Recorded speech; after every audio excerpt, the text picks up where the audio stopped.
Student अस्सलाम वालेकुम।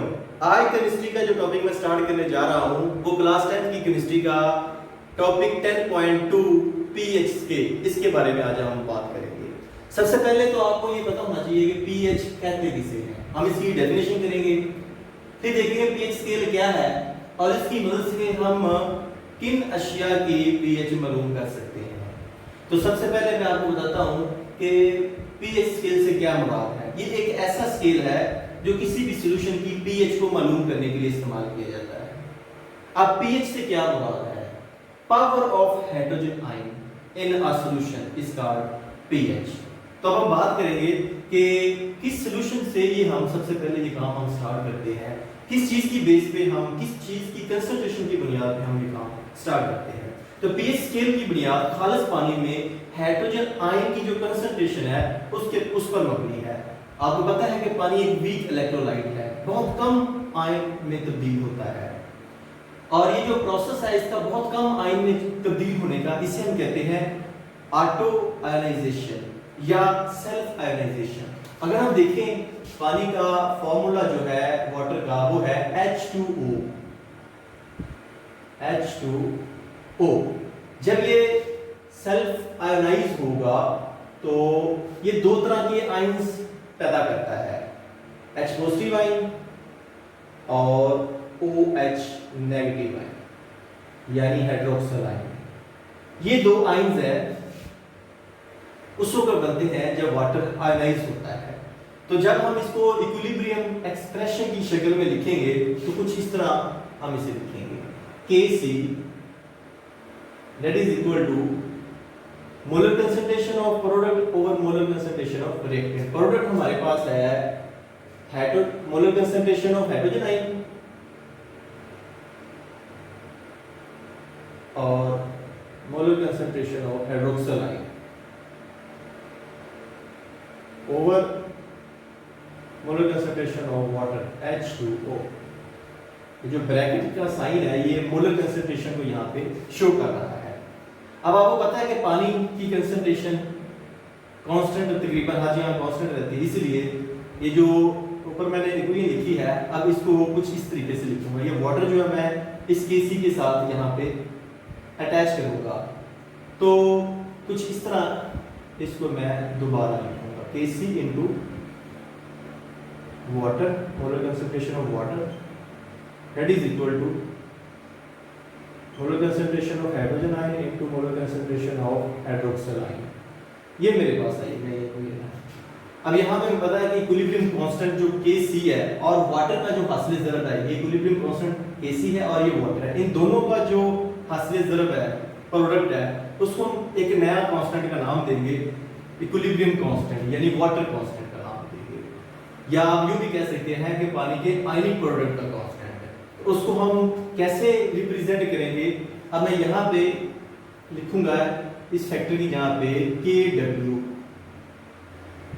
यानी कि ionic product constant of water that is equal to molar concentration of H ion और OH नेगेटिव आयन।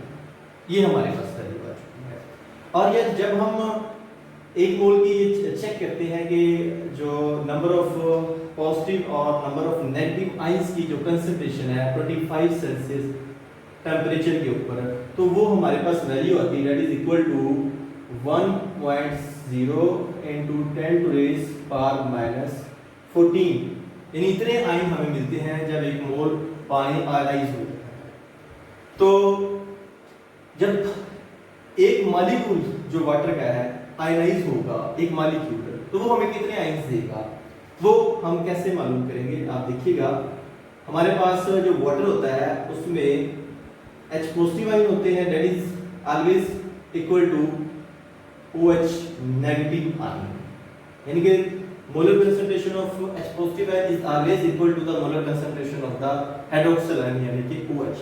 तो ये दो आयंस है, इसको हम यूं भी रिप्रेजेंट कर सकते हैं, इसका स्केल भी ले सकते हैं। तो ये that is equal to this factor 1.0 10 to raise power minus 14 इसकी इक्वल होगा।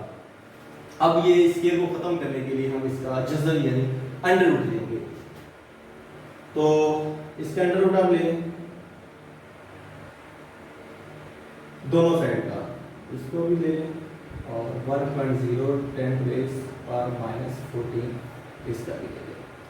तो ये आपको पता है अंडर रूट स्क्वायर के साथ खत्म हो जाएगा, बाकी हमारे पास यहाँ पे फैक्टर बचेगा सिर्फ और सिर्फ h positive, that is equal to, अब इसका भी आप जब अंडर रूट लेंगे तो आपके पास जो वैल्यू आएगी वो आएगी 1.0 into 10 to the power -7 इतने मोल, मोलर कंसंट्रेशन H आइंस की आएगी किस पर, ये अबाउट एट 25 सेल्सियस टेम्परेचर। अब ये जो नेगेटिव वैल्यूज है ये बहुत छोटी वैल्यूज होती हैं, इनसे निपटना बहुत मुश्किल होता है। इन्हें एक न्यूमेरिकल सिस्टम को इस्तेमाल करते हुए इन्हें पॉजिटिव वैल्यूज में बदला जाता है। इस तरीकाकार में हम क्या करते हैं, जो हमारे पास क्वांटिटी होती है, आम मिकदार होती है, उसका हम लोगरिथम यानी बेस 10 लेकर इसे मल्टीप्लाई करते हैं। तो उससे क्या होता है, जो नेगेटिव वैल्यूज होती हैं उसको फिर हम पॉजिटिव में चेंज कर देते हैं। तो यहाँ पे अगर हम H की यहाँ पे मैं क्या लिखूंगा, PH power of hydrogen ion that is equal to negative log of H positive ion. ये हमारे पास pH का फॉर्मूला है किसी सॉल्यूशन की अगर हमने मालूम करनी हो। इस तरह हाइड्रोजन आयन की मोलर कंसंट्रेशन के मुताबिक एक स्केल बन जाती है हमारे पास जिसको हम कहते हैं pH स्केल। अब इस स्केल को इस्तेमाल करते हुए हम क्या करते हैं कि हमारे पास ये जो pH है किसकी मालूम करना चाह रहे हैं हम, ये जो हमारे पास सॉल्यूशन था जिसमें आयंस की तादाद हमारे पास 1 × 10⁻⁷ आई है। अब हम इसकी pH लेते हैं, इसको मैं क्या करता हूँ इसके अंदर पुट करता हूँ शॉर्टकट, माइनस क्या है यहाँ पे हमारे पास ये minus log into hydrogen ion हमारे पास आए हैं 1 × 10⁻⁷ 1.0 × 10⁻⁷। जब इसका हम नेगेटिव लॉग लेंगे दैट इज इक्वल टू 7, ये 7 के बराबर हो जाएगा। सेम इस तरह हम POH मालूम करते हैं जब किसी सॉल्यूशन की POH that is equal to minus log of OH negative ions, इनके molar concentration of hydroxyl ion का जब हम नेगेटिव लॉग लेते हैं तो उसको हम बोलते हैं POH। यहाँ पे क्योंकि हमारे पास H और OH आयन की कंसंट्रेशन यानी नंबर ऑफ आयंस वो इक्वल है, तो जितनी हमने H ली है इतनी ही हमारे पास OH नेगेटिव आयन है। तो यहाँ पे मैं लिखूंगा POH that is equal to, ये हमारे पास अगर नेगेटिव लॉग ऑफ, ये जो हमारे पास आयन की तादाद बराबर है H और OH की, तो यहाँ पे मेरे पास 1.0 10⁻⁻⁷ ही OH नेगेटिव आयन है। तो जब नेगेटिव लॉग लेंगे इस वैल्यू को तो ये भी हमारे पास जो आंसर आएगा दैट इज इक्वल टू 7।